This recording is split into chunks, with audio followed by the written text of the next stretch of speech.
So hello everyone, welcome back to another video. And what's this? Oh yes, it's my voice. Yeah, I thought I probably should just use my voice this time, so I'll be able to explain the stuff in this video much easily. Anyways, so as you might have read the title, yes, we are doing this at KR as well, because this probably will be able to help to flesh out the lore of KR as we dive deep into each and every character in this video and find out if all the bosses are sinners, or are there some who are misunderstood, or are there any heroes who have secretly done terrible deeds? We'll find out today. Now, I'm not alone here in this video. In fact, I'm here joined by my guy, Prahant Gaming. Hello Dark Army members, Linearians and everyone. So first of all, he's the one who has thoroughly researched about the lore of each and every character here and helped me out with most of the stuff in the video. So props to him, and it will be really nice of you all to check out his channel as he makes some really awesome content there. So do make sure to sub to his channel and to this channel as well. Anyways, let's get started. So I don't think I really need to explain the context of this video because there's already a bunch of videos like these which are pretty much the same. But still, for those who are completely new to these types of videos, what we are going to be doing here is explaining and trying to fit each and every character mentioned in this video into a particular category of sin or virtue based on what their personality is like and the acts they commit.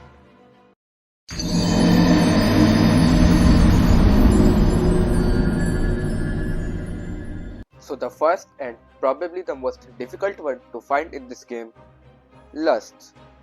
So lust means a desire for some particular physical activities. Yeah. So we do know that KR is a pretty PG game.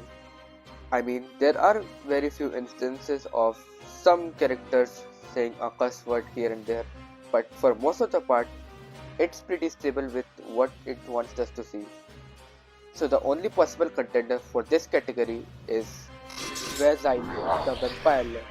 So we are saying this based on the fact that this man seems to have a lot of female friends. Yeah, which, let's be honest, he probably himself converted each and everyone into a vampire, and God knows whatever happens in the castle inside with them. So moving on, Prahant will explain his virtue counterpart. So over to you, Prahant. Fear not, as I am here, your savior. I will be telling you about all of the virtues. So let's start with the first one.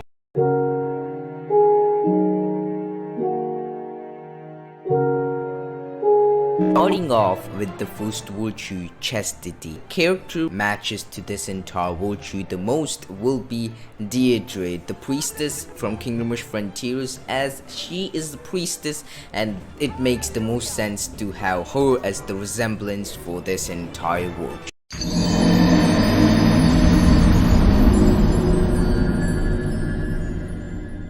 Our next sin being gluttony, which is pretty self-explanatory, and the character fitting under this category is King D.K.S. Get off my land! I mean, I don't think I really need to tell you why. Bro is a literal Discord mod from medieval times. Now, I do know that in KRA, he seems to be going through some kind of transformation, trying to redeem himself. Let's say he's basically getting the MCU Thor treatment. He was a jacked fighter at first, but kinda left himself go after a big battle, but is returning in shape and getting back in action since they have to face a much bigger threat together.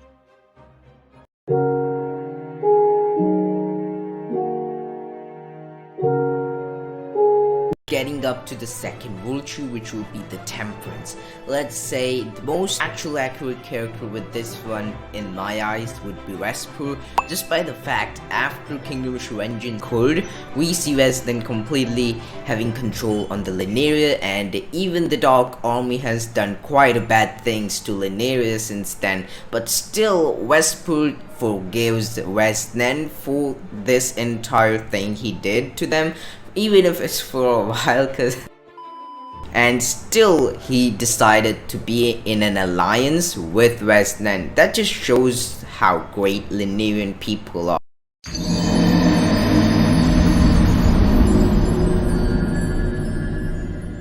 Our next sin being greed. Now, this one was a real easy pick, that being bearer, the black dragon.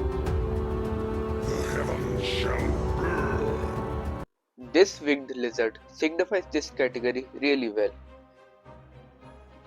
You can get bro to obliterate armies and capture kingdoms for you by just offering him gold. A lot of gold. So much so that Western had to promise him the entirety of the Draw Kingdom's gold just to have him fight for his side.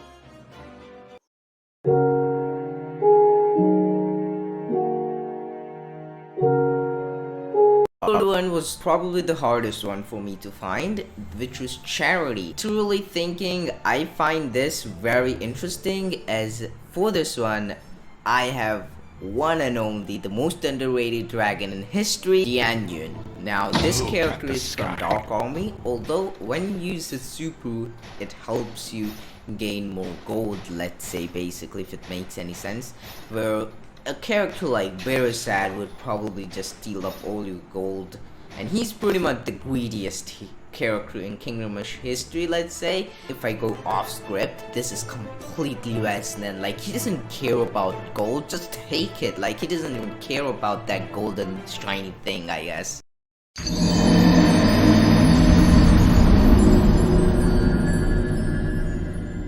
Next, we have Sloth, and for this, we chose the Kingpin.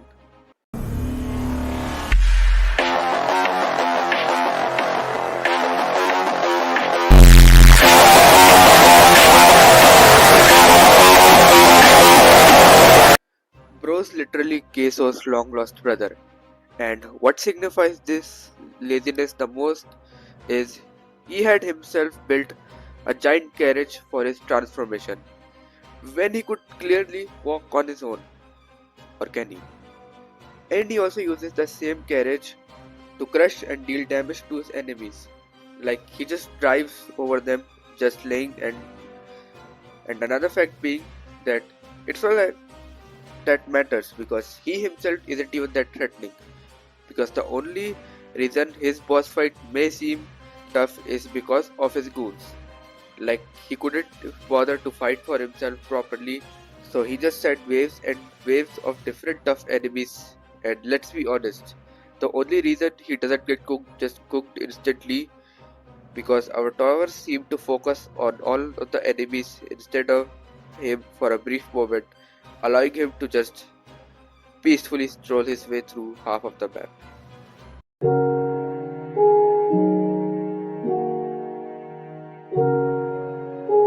When we get to the diligence part, I think there is only one man deserving this entire position, which will be Sir Gerald. This man has literally devoted his entire life for protection of Lineria. He is the one and only honored person, even from the Luminaire, I guess, and I think he's the perfect man, as he has put a lot of efforts, devotion to every single thing to Lineria for its protection.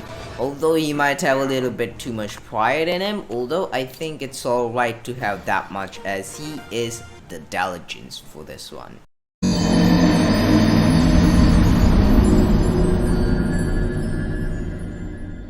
For the category of the sin of envy, we have chosen the Beheader, just based on the fact that he killed his own brother for the throne out of jealousy, which is the whole shtick of envy. So that's all for that one.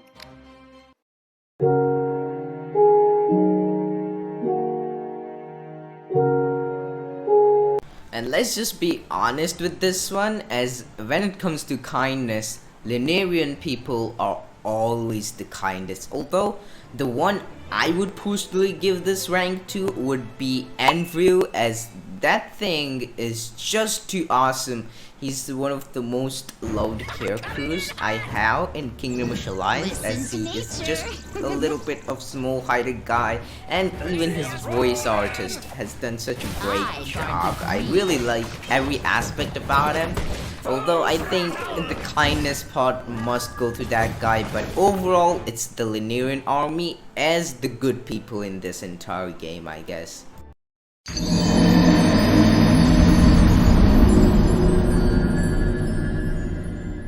Now for Wraith, Lord Belagar would fit into this category, as his whole motive throughout Kingdom Rush Frontiers was to destroy Hammerhold all out of hate and anger. So much so, he sets free to Umbra, which in the end backfired for him. This reminds us of the quote, "Anger makes you stupid, stupid gets you killed."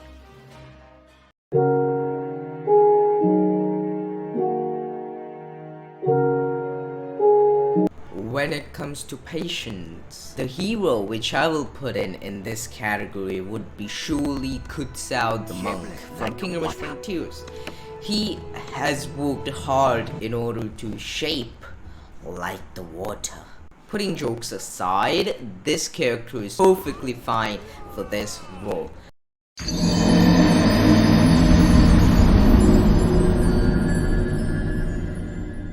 And last but not the least, the most deadliest of the sins, pride.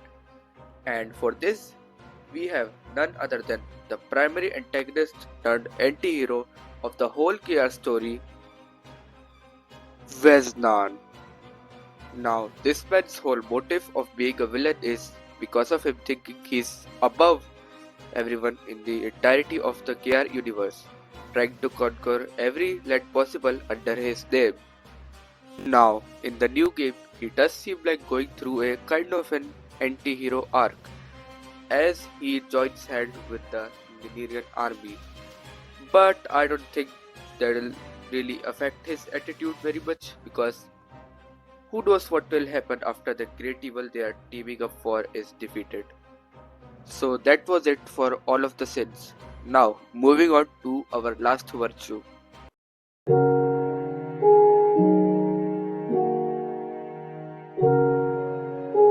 Oh, for the part of humility, the character which pops up in my mind the first will be Elric. You might not get it, but Elric has been part of the Hammerhold since the beginning, let's say. He has been protecting the Hammerhold and been a great warrior of the Hammerhold since then. And if he wanted to, he could even beat up the Hammerhold king and become the king of Hammerhold.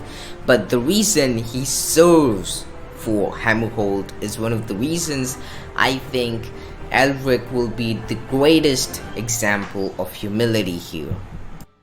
And that's gonna be all of the virtues I will be covering in this video. Thanks to D for letting me into this video. This was a great idea he had, so here it is.